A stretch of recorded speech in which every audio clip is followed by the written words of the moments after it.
Достар, тендер әлемінде кәсіпкерлер жақсы, пайдалы, маржинальный тендер ұтқаннан кейін, оның келесі қадамы поставщикпен договорға отырып, тауарға ақшаның аудару қажет болады. Сол поставщикке ақшаны аударғаннан кейін, поставщик тауарды алып келуді күтеді, яғни тауарды алып келеді, заказчик алып барады, заказчикке тапсырғаннан кейін ақшаны алып қуанады. Бірақ поставщикпен договорға отырғаннан кейін, бұл жерде мынандай қадамдар бар. Біз поставщикті тексере білуіміз қажет болады. Яғни, ол тауарды алып келе ма, немесе, возможно, даже мошенник па. Яғни, сол неше түрлі компаниялар, ол ИП, ТО-лар, Қазақстандағы, Ресейдегі, Қытайдағы болсын, мысалы 10 миллион теңге ақша аударсаң, в итоге кім кепіл, тауарың жоқ, және ақшаңыз да жоқ. Мен сіздерге сол компанияларды тексеретін белгілі бір құралдар дайындап қойдым. Яғни өзім 7 жыл бойы айналысқан құралдарды дайындап қойдым. Осы құралдарды айтпас бұрын, жеке өзім басымнан қалай мені кезген ИП ТО-лар ақшаға лақтырған, немесе ақша аударғаннан кейін не ақшам жоқ, не тауар жоқ, атынан жүгіріп, соттасып, қалай ақшамды алған жайлы айтамын. Яғни өзіме қызықты және сіздерге қызықты болады деген бір үш оқиғамен бөлісемін.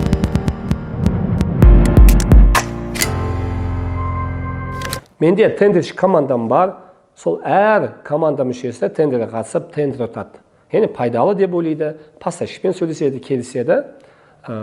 Кейде мен оған мән бермей, поставщик ақша аударып қоямыз, бізде де онда факаптар болады. Сөйтіп поставщик жоқ болып қалады, хабарға шықпайды, ақшаны алмай қаламыз. Онда көп емес, жалпы примерно 100 тендер болса, соның біреуі болуы мүмкін. Мысалы, ең біріншісі бізде бұл туалетный бумага болған, ана жыл туалетный бумага ұтып алдық.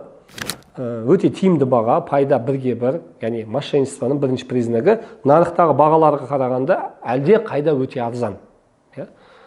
Бір ИП-мен договорға отырдық, бүкіл шарттарды жаздық, штрафтар, айыппұлдардың бәрін жаздық. Одан кейін ИП-ға 1,5 миллион теңгенің ақшаны аудардық. Бір апта болды, күттік, 2 апта болды, күттік. 2 аптадан кейін уже біздің поставщик хабарға шықпайды. Сол ИП бойынша директорын таптық, адрес бойынша, соны звондадық, хабарластық, тауар қайда, тауар бермесең, біз сізді сотқа береміз дедік. Сол кезде әйел адамның айтқан сөзі мынандай: маған бір кісі телеграм, чат арқылы хабарласты деді. Яғни сіздің ИП арқылы ақшаны шығару керек деді. Сол ақшаны шығарған үшін сізге процент ақшаны берем деді. Яғни мен просто договорға отырдым, маған ақша түсті, сол ақшаны ана кісіге шығарып бердім, маған сол ақшадан маған белгілі бір үлесін берді. Яғни ол тендер ма, бір проект па, мен білмедім деді. Сол ИП-ның руководителі сол договор бойынша жауапты. Біз сотқа бердік, сотта жеңдік. Ең соңында сол ИП бізге ақшаны қойып берді. Бірақ біз не істедік? Одан бөлек 1,5 миллион заморозка болды да, басқа жақтан сәл қымбатқа тауар алып, туалетный бумаганы алып, заказчикқа апарып бердік. Пайда аз болды. Ол бірінші. Екіншісі, Қытай бойынша біз жылдың аяғына қарай 2 тендер ұтып алдық. Біреу интерактивный панель, біреу медицинский оборудование. Нақтысында есімде жоқ. Яғни мендегі бала айтты, Қазақстанда бір ИП бар деді, Қытайдан өте арзан бағада интерактивный панельді да, және медицинский оборудование әкеп береді, маржа жақсы екен деді. ИП-мен договорға отырдық. Былай, нақтысы ИП ғой дедік, жалпы қарызы жоқ дедік. Ақшаны аудардық, күттік бір ай. Қараңыздар, бұл жерде тендер маусымы деген бар, заказчик бізге ақшаны заранее ақша аударып берді, сөзін ашыға. Аударғаннан кейін заказчик күтті тауарды. Жаңа ИП бізге әкелмей қойды. Әкелмегеннен кейін біз ол кісіні сотқа бердік. Басқа жақтан басқа кісі интерактивный панель алдық та, сосын медицинский оборудование басқа жақтан алдық. Интерактивный панельден пайда болды, аз болды. Медицинский оборудование пайда мүлдем болмады. Минусқа да кеттік. Заказчикпен жаптық, ақшамызды алдық, бірақ қазір бізде ана кісіні сотқа бердік.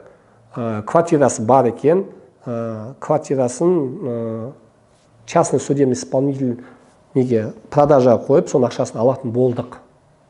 Бұл екінші бізде сондай факап. Үшіншісі, стальной лист бойынша тендер ұтып алдық. Яғни 70% ақшасын аударып, бүкіл дәлелдерін берді бізге, бүкіл дәлелдерін берді. Ең соңында уже тауар Қазақстан кіріп жатқан жақта телефон өшіріп алмады. Сөйтсе біз деген ТО мен договорға отырғанбыз. Сөйтсе договордағы ТО-ның директор әйел кісі екен. Әйел кісі. Сол әйел кісі ол менің гражданский брактағы күйеуім деді. Сол күйеуім таба алмай жүрмін деді. Сөйтсе күйеуі азатын ойынға беріліп кеткен екен. Ақшаның бәрін соған салған, витой жоқ болып кеткен. Сөйтсе күйеуі деген мошенничество бойынша оның алдында отырған екен, енді екінші рет түрмеден шығып, қайдан мошенничествомен айналысып жатыр екен. Біз қазір соттасып жатырмыз жалпы. Енді сіздерге ақпарат қандай, осындай оқиғаларға тап болмас үшін белгілі бір мен өзім сіздерге арнап қойған қадамдар дайындап қойдым, инструменттер дайындап қойдым. Сол инструменттерді пайдаланып, мен сияқты және көптеген адамдар сияқты ұрынбаса болады. Яғни біздің компанияда жалпы ресурс бар, юрист бар, ең жоқтен сәл созылса да сот арқылы біз ақшаны шығарып аламыз. Одан еш күмәніміз жоқ. Но сол сотқа бармай тұрып, яғни белгілі бір инструменттерді қолдансаңыздар, оған не мошенниктерге ұрынбайсыздар. Сіздерге тауарыңыз уақыт алып келеді, заказчикке тапсырасыздар. Тек қана тендер емес, басқа да бизнес түрінде де осылай. Түсінікті? Бірінші қадам қандай? Сіз кіммен договорға отырайын деп жатсыз, ТО немесе ИП-ның реквизитін алыңыз. Яғни бейіні бар, иіні бар деген сияқты.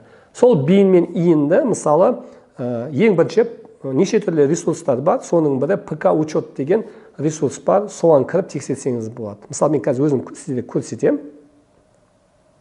Мына ПК учет, мысалы, мен бір ТО-ның бейінін салдым, проверить деп басам, бізде не шықты? Мына жерде, яғни қай компания адресі шықты, руководитель шықты. Осыған қатысты ақпараттар бар компанияның. Ең соңында, мысалы, обороты бар, налог төлеген. Мысалы ретінде, мына компания, ол өзім компаниям, налог жақсы төлеген. 18 жыл налог төлеген. Налогтың өзі 6 миллион.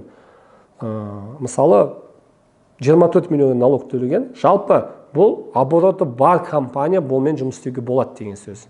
Бұл pkучет.kz деген сайт, сондай сияқты неше түрлі сайттар бар, компания оборотын тексеріп береді. Түсінікті? Ол бірінші инструмент. Екінші инструмент, яғни директоры бар. Директорын оның да иінін алыңыз. Директорын иінін, мысалы, реестр должников деген бар. Бізде мемлекеттік портал бар, сол жаққа иінін салсаңыз, ода қандай қарыздар бар, кредиттері бар. Ол бірінші. Екінші бізде ПКБ деген тоже сайт бар. Первый кредитный бюро, яғни оның мойында қаншама кредиттер бар, қарыздар бар. Оны да көрсетеді. Оны да тексеріңіздер. Үшіншісі, жаңа ИП-ТО, судебный кабинет деген бар ғой. Сол судебный кабинетке иін немесе бейінді салсаңыз, нақты дәл қазіргі уақытта қай компаниялармен ол кісі соттасып жатыр, немесе сол кісіні компанияны сотқа берді. Төртіншісі, қосымша ақпарат. Сол ИП немесе ТО госзакупте ұтқан договорлар бар ма? Қазір тендер орындап жатыр ма? Ол сізге қосымша ақпарат болады. Бұл осы ақпараттарды тексеріп, өзіңізге бір дәлел алсаңыз болады. Енді сіздер үшін тағы бір ақпарат, яғни тендер қалай ұтуға болады. Осы туралы ақпаратты осы видеоның астында Telegram канал бар, сілтемеге өтіп, тендерге қатысты ақпаратты мен тегін беріп жатырмын. Сол жаққа өтіп тіркелсеңіз болады. Келесі, енді одан бөлек мынандай нәрсе бар. Сізге телефонмен жаңағы поставщик звондайды ғой, сол звондаған кезде сіз ТО немесе ИП-мен договорға отырасыз ғой. Сол компания бір бөлек, сізге звондаған адам бір бөлек болуы мүмкін. Сол звондаған адамның удостоверениесін алыңыз. Ол бөлек адам болуы мүмкін, оны да тексеріңіз. Мысалы, Телеграмда бізде штрафы и налоги деген бір бот бар. Сол жаққа салсаңыз, иінді салсаңыз, сол адам туралы бүкіл ақпарат шығарып береді сізге. Енді ең соңғы тексеріс, мысалы, бәрімізге белгілі, бізде телефонда, мысалы, қазір GetContact, Numbuster деген приложениялар бар ғой. Сізге хабарласқан телефон номерін салсаңыздар, елдер оны қандай атпен сохранить етті. Мысалы, алаяқ деуі мүмкін, мысалы, алдайды деуі мүмкін, мынандай компания істейді деуі мүмкін да. Егер сонда сөздер шықса, яғни сақтанатын зат бұл. Ары қарай бүкіл ақпарат тексергеннен кейін сіз олардың офисіне баруға ниетіңізді білдіріңіз. Офиске барғаннан кейін склады бар ма, офисте адамдар істеп жатыр ма, оны да тексеріңіз. Ештеңе болмаса, бұл күдіктенетін жай. Яғни сіз бүкіл тексеріңіз ақпаратты, уже келесі соңғы момент договорға отыру қажет болады. Договорда сол поставщик тарапына айыппұлдар мен штрафтарды міндетті түрде жазыңыз. Яғни кешіккен үшін, ақша төлемеген үшін деген сияқты. Сосын договорға отырған кезде ешқашан, кеңес беремін, ешқашан 100% төлем жасамаңыздар.